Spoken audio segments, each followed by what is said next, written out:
لہذا اگر انسان اسلام پر عمل نہ کرے، ایمان کا دعویٰ کرے، وہ جھوٹا انسان ہے، وہ کذاب ہے، وہ بکار ہے، وہ دغاباز ہے، دھوکے باز ہے وہ، اور اس کی دھوکے کا بدلہ قیامت کے دن اس کو ملے گا، سزا ملے گی اسے۔ تو یہ منافقین اللہ کے رسول کے زمانے میں بھی نماز پڑھتے تھے، آج ہمارے دور کے پکے سچے مومن نماز نہیں پڑھتے، کتنے افسوس کی بات ہے۔ نمبر 14، نماز نور ہے۔ اللہ کے رسول فرماتے ہیں من حافظ علیہا، جسے نماز کی حفاظت کی، کانت لہ نورا و برہانا و نجات یوم القیامہ، اس کے لیے نماز نور ہوگی، برہان اور دلیل ہوگی، نجات ہوگی قیامت کے دن، نور ہوگی، روشنی ملے گی اسے پل صراط پر گزرنے کے لیے تاریکیوں میں، یہ برہان دلیل ہوگی اس کے ایمان کی، دلیل ہوگی جنت کی، نجات ہوگی جہنم سے بچنے کی اور جنت میں جانے کے لیے۔ تو یہ ساری چیزیں نماز کے عوض اللہ تعالیٰ اسے عطا کرے گا۔ نمبر 15، کامیابی کن کے لیے؟ نمازیوں کے لیے۔ اللہ فرماتا قد افلح المؤمنون الذین هم فی صلاتهم خاشعون، کیا ہے؟ وہ مومنون کامیاب ہو گئے جنہوں نے اپنی نمازوں کے اندر خشوع اور خضوع بنایا۔ اور ایسی دوسری پھر آگے اللہ فرماتا ہے کہ جو اپنی نمازوں کی حفاظ کرتے ہیں اولئک هم الوارثون الذین یرثون الفردوس وهم فیہا خالدون، یہ لوگ جنت کے وارث ہوں گے اور جنت کے اندر یہ لوگ ہمیشہ ہمیشہ رہیں گے۔ اس طریقے سے ایک دوسری آیت میں اللہ فرماتا ہے الا المصلین الذین هم علی صلاتهم دائمون، مگر نمازی جو نمازوں کی پابندی کرتے ہمیشہ نماز پڑھتے ہیں، یعنی اللہ تعالیٰ ان لوگوں کو جہنم سے بچائے گا، ایسے لوگوں کے لیے کامیابی ہوگی۔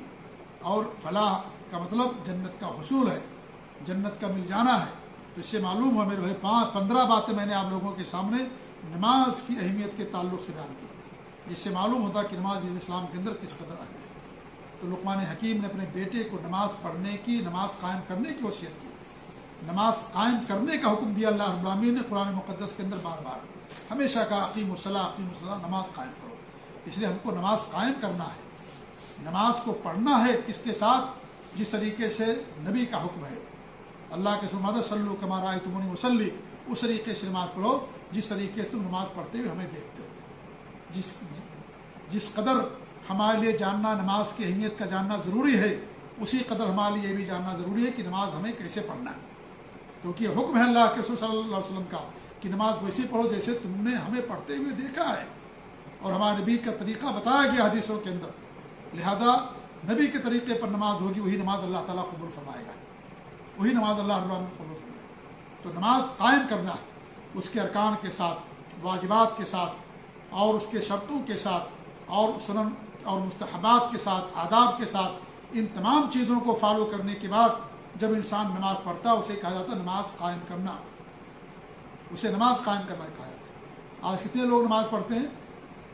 نماز کا 10واں حصہ کسی کو ملتا، کسی کو 9واں حصہ ملتا، کسی کو 8واں ملتا، کسی کو 7واں، کسی کو 5/6، کسی کو 5واں، کسی کو تیسرا، دوسرا، اور ایک حصہ کسی کو ملتا، کسی کو کچھ نہیں ملتا۔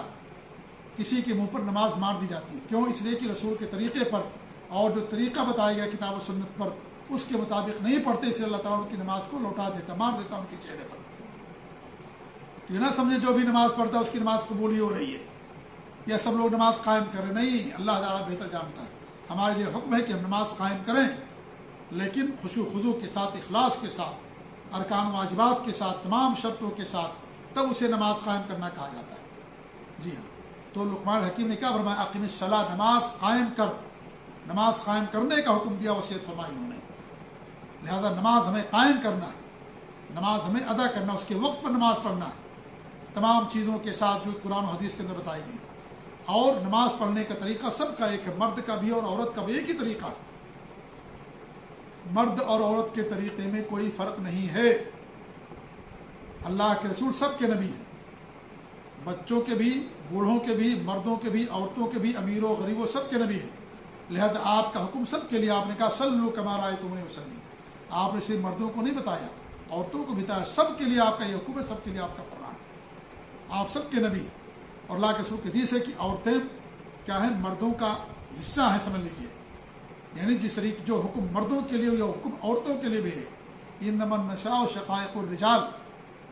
جی ہاں، لہذا جو حکم مردوں کے لیے حکم عورتوں کے لیے بھی ہے، الا یہ کہ جن چیزوں میں شریعت نے ان کو الگ کر دیا ہے، ان کو خارج کر دیا، ان کو مستثنیٰ قرار دے دیا کہ اس کی بات الگ ہے، لیکن جن چیزوں میں نہیں ہے، اور عام طور سے یہی ہے کہ اسلام کا ہر حکم مرد کے لیے بھی عورت کے لیے بھی ہے۔ اور آپ نے عورتوں کو الگ طریقہ پڑھ کر کے نہیں سکھایا کہ عورت الگ طریقے سے نماز پڑھے گی، مرد الگ طریقے سے نماز پڑھے گا۔ آپ نے ایک ہی طریقے پر نماز پڑھی ہے، وہی طریقہ سب کو فالو کرنا، مرد اور عورت سب کو۔ ہمارے یہاں مرد اور عورت کی نماز میں لوگوں نے اختلاف کر دیا، فرق کر دیا۔ عورت سینے پر ہاتھ باندھتی ہے، مرد نیچے ہاتھ باندھتا ہے۔ بھئی ہمارے نبی نے سینے پر ہاتھ باندھا، آپ کے حکم آپ کا حکم سب کے لیے ہے، آپ کا عمل سب کے لیے ہے۔ ہم نے اللہ کے رسول کا عمل عورتوں کے لیے خاص کر دیا سینے پر باندھنے والا، اور مردوں کے لیے دوسرا حکم لے کر کے آگے۔ اس طریقے سے ان کا سجدہ کرنے کا طریقہ الگ، اور بہت ساری چیزوں میں لوگ بتاتے ہیں۔ ان تمام چیزوں کا کوئی ثبوت نہیں ہے، ہمارے نبی کا حکم سب کے لیے۔ تو نماز کی کیفیت میں، نماز کے طریقے میں، نماز کی صفت میں کوئی فرق نہیں ہے مرد اور عورت کے درمیان۔ چند مسائل کے اندر فرق ہے جو نماز کی کیفیت سے متعلق نہیں ہے، جیسے عورتوں کو گھر میں نماز پڑھنا افضل ہے مسجد کے مقابلے میں۔ مسجد میں بھی عورت جا سکتی ہے اگر وہاں پر انتظام ہے اس کے لیے الگ۔ عورت کے اوپر نہ اذان ہے نہ عورت کے اوپر اقامت ہے۔ عورت اگر گھر کے اندر نماز پڑھے گی اور کئی عورتیں مل کر کے نماز پڑھیں گی تو عورت بیچ میں کھڑے ہو کر کے نماز پڑھائے گی، آگے نہیں جائے گی، ٹھیک ہے۔ مسجد میں مردوں کی سب پہلی سب بہتر ہوتی ہے، عورتوں کی جو ہے اور سب سے ان کی جو آخری سب ہوتی ہے وہ خراب ہوتی ہے، بری ہوتی ہے مردوں کی۔ عورتوں کی سب سے پہلی سب بری ہوتی ہے، آخری سب ان کی اچھی ہوتی ہے۔ تو مرد اور عورت کی نماز کے طریقے میں میرے بھائیوں کوئی فرق نہیں ہے، چند مسائل میں فرق ہے۔ عورت بالغ ہو گئی ہے لڑکی، بغیر دوپٹے کے اس کی نماز نہیں ہوگی، ہمارے نبی کی حدیث ہے، یہ فرق ہے۔ مرد بغیر سب ڈھاکے اگر پڑھ لے گا اس کی نماز ہو جائے گی، اس کی نماز ہو جائے گی۔ مرد پر جماعت فرض ہے مسجد کے اندر، عورت پر جماعت فرض نہیں ہے، گھر کے اندر نماز پڑھنا اس کے لیے افضل ہے۔ تو مرد اور عورت کی نماز کی کیفیت میں فرق نہیں ہے، طریقے کے اندر فرق نہیں ہے، صفت میں فرق نہیں ہے۔ فرق کن چیزوں میں ہے؟ چند مسائل میں ہے جو نماز کے علاوہ کے مسائل۔ جی ہاں، یہ بات دھیان میں رہے۔ آپ روزہ دیکھ لیں، روزہ بھی کیا مرد اور عورت کے روزے میں فرق ہے؟ جیسے مرد کا روزہ ویسے عورت کا روزہ۔ جن چیزوں سے مرد کا روزہ ٹوٹ جاتا ہے ان چیزوں سے عورت کا بھی روزہ ٹوٹ جاتا ہے۔ جب مرد کا روزے کی شروعات ہوتی ہے عورت کے روزے کی بھی شروعات ہوتی ہے۔ جو چیزیں مرد کے لیے مصنون وہی چیزیں عورتوں کے لیے بھی مصنون، لہذا کیفیت کے اندر کوئی فرق نہیں ہے۔ ان مسائل میں فرق ہے جو عورتوں سے متعلق ہیں اور جو کیفیت سے الگ ہیں۔ لہذا جو کہتے ہیں کہ مرد اور عورت کی نماز میں فرق ہے، ان کا کہنا غلط ہے، بلا دلیل ہے۔ ہمارے نبی کا حکم سب کے لیے ہے، سب کے لیے عام ہمارے نبی کا حکم ہے، صلو کما رأیتمونی اصلی۔ آپ نے نہیں فرمایا کہ حکم مردوں کے لیے عورتوں کے لیے الگ حکم نہیں ہے۔ جیسے آپ نماز پڑھتے تھے ایسے اللہ کے رسول کے زمانے میں آپ کے ازواج مطہرات اور صحابیات پڑھا کرتے، اس لیے دونوں کے اندر کوئی فرق نہیں۔ تو میرے بھائی نماز ہم کو قائم کرنا ہے۔ نماز کے موضوع پر آج تک اس دور کے عظیم مجدد امام محدث محمد ناصر الدین البانی رحمۃ اللہ علیہ نے جس طرح سے کتاب لکھی اس موضوع پر آج تک کسی نماز کے موضوع پر کتاب نہیں لکھی تھی۔ آج تک انہوں نے نماز کا حق ادا کر دیا ہے اور امت سے اس قرض کو اتار دیا ہے۔ امام البانی رحمۃ اللہ علیہ، اللہ تعالیٰ انہیں جنت الفردوس میں جگہ نصیب فرمائے، اللہ تعالیٰ ان کی قبر کو جنت کا باغ بنا دے۔ اس دور کے عظیم مجدد تھے، محدث تھے، فقیہ تھے، مجتہد تھے، سینکڑوں کتابوں کے مصنف امام البانی رحمۃ اللہ علیہ۔ انہوں نے کتاب لکھی ہے صفۃ و صلاۃ النبی صلی اللہ علیہ وسلم من التکبیر الی التسلیم کأنک تراہ یا کأنک تراہا، کہ نبی صلی اللہ علیہ وسلم کی نماز کا طریقہ اللہ اکبر سے لے کر کے السلام علیکم تک اس طریقے پر گویا کہ آپ دیکھ رہے ہوں کہ اللہ کے کأنک تراہ ہو کہ آپ صلی اللہ علیہ وسلم نماز پڑھ رہے ہوں۔ اس طریقے سے انہوں نے بیان کیا، اللہ اکبر سے لے کر کے سلام پھیرنے تک ایک چیز انہوں نے نہیں چھوڑی ہے، اور 3 بڑی بڑی جلدوں کے اندر انہوں نے کتاب مکمل کی ہے۔ اتنی عظیم کتاب کہ آج تک اس موضوع پر کسی نے کتاب نہیں لکھی جس طریقے سے امام البانی رحمۃ اللہ علیہ نے کتاب حدیث کے موضوع پر کتاب لکھی۔ اور ان کی اکثر کتابوں کا یہی حال الحمدللہ کہ انہوں نے جب قلم اٹھایا تو اس موضوع کا حق ادا کر دیا، اس موضوع کا حق ادا کر دیا امام البانی رحمۃ اللہ علیہ نے۔ پوری امت کا کی گردنوں میں جو قرض تھا اس قرض کو انہوں نے ادا کر دیا۔ اتنی عظیم ترین کتاب لکھی نماز کے موضوع پر 3 جلدوں میں، اور اسے ایک جلد کے اندر اختصار بھی کیا، اور وہ کتاب کے ہزاروں ایڈیشنس آئے ہو چکے ہیں الحمدللہ۔ اردو زبان کے اندر اس کتاب کا ترجمہ کیا گیا ہے۔ تو یہ کتاب ہر گھر کے اندر ہونی چاہیے، اس کتاب کو سب کو پڑھنا چاہیے۔ اس کا جو عربی والے ہیں عربی رکھیں، مختصر بھی رکھیں، مفصل بھی رکھیں، اور جو اردو زبان والے ہیں اردو زبان میں جو ترجمہ کیا گیا اس کتاب کو اپنے سامنے رکھیں۔ کیوں؟ نماز اسلام کا دوسرا اہم بنیادی رکن ہے، تو نماز کی اہمیت اور فضیلت کا کوئی منکر نہیں ہے، اس میں کوئی اختلاف نہیں۔ ہر مسلمان کہتا نماز اہم ہے، لیکن پڑھیں گے کیسے، یہ بہت بڑا مسئلہ ہے، یہ بہت بڑا مسئلہ، کیسے نماز پڑھی جائے گی، یہ جاننا بھی ہر مسلمان کے لیے ضروری ہے، ہر نماز پڑھنے والے کے لیے جاننا ضروری ہے۔ لہذا یہ کتاب ہر مسلمان کے گھر کے اندر ہونی چاہیے، صفت و صلاۃ نبی امام البانی رحمۃ اللہ علیہ کی۔ ایسی ایک اور کتاب ہے ڈاکٹر سید شفیق الرحمان کی، اردو زبان میں پتلی سی ہے، مجلد ہی ہے لیکن بہت زیادہ ضخیم نہیں ہے، یہ بھی مدلل کتاب ہے اور بہت اہم کتاب ہے۔ اور علماء نے الحمدللہ ہر زمانے میں لکھا ہے، صادق سیالکوٹی رحمۃ اللہ نے کتاب لکھی تھی صلاۃ الرسول کے نام سے، اور اس کتاب کی باقاعدہ تحقیق کی گئی ہے، کافی موٹی ہو گئی ہے، اور اس میں جو کچھ نقص تھا، کمی تھی، یا حدیثوں کے تعلق سے حکم میں لگانے میں کچھ سہو یا غلطی یا بھول ہو گئی تھی، یا ضعیف روایتیں آ گئی تھی، ان تمام چیزوں کی تحقیق کر کر کے اس کتاب کو بھی شائع کر دیا گیا ہے۔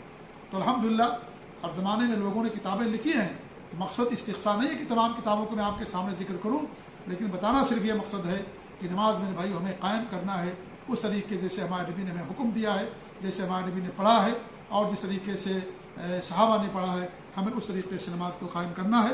اللہ تعالیٰ سے دعا ہے کہ اللہ رب العالمین ہمیں نماز قائم کرنے کی توفیق دے، اللہ تعالیٰ ہماری نمازوں کو قبول فرمائے، جو بے نمازی ہیں اللہ تعالیٰ انہیں نمازی بنائے، اللہ انہیں توبہ کی توفیق دے، نماز کی پابندی کی توفیق دے، اور اس نماز کی اہمیت کو، اس کی ضرورت کو، اور نماز کا اسلام کے اندر کیا مقام و مرتبہ ہے اس کو جاننے اور سمجھنے کی اللہ تعالیٰ تمام مسلمانوں کو توفیق دے۔ آمین۔ جزاکم اللہ خیر، والسلام علیکم ورحمۃ اللہ وبرکاتہ۔